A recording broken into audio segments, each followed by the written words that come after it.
नमस्कार, हाम्रो YouTube च्यानलमा तपाईहरुलाई हार्दिक स्वागत छ।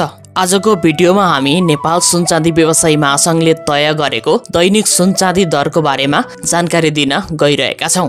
आजको दिनमा छापावाल सुन तथा तेजाबी सुनको मूल्य के कति रहेको छ? हिजोको दिनमा यसको मूल्य के कति रहेको थियो? आज घट्यो वा बढ्यो? कतिले घटबढ भएको छ? यसको बारेमा पनि जानकारी दिनेछौं। साथै आजको दिनमा चाँदीको मूल्य के कस्तो रहेको छ? हिजोको तुलनामा घटेको छ या बढेको छ? यसको बारेमा पनि चर्चा हुनेछ।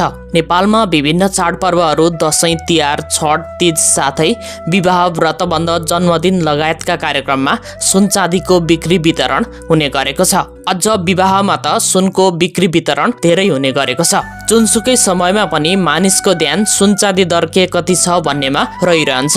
त्यसैले पनि सुन चाँदी दरलाई सर्वाधिक चासोको रूपमा हेर्ने गरिएको छ। यसैलाई मध्यनजर गरेर आजको भिडियोमा हामीले सुन चाँदी दरको बारेमा जानकारी दिन गइरहेका छौं। आजको दिनको सुन चाँदी दर यस प्रकार रहेको छ। आज मिति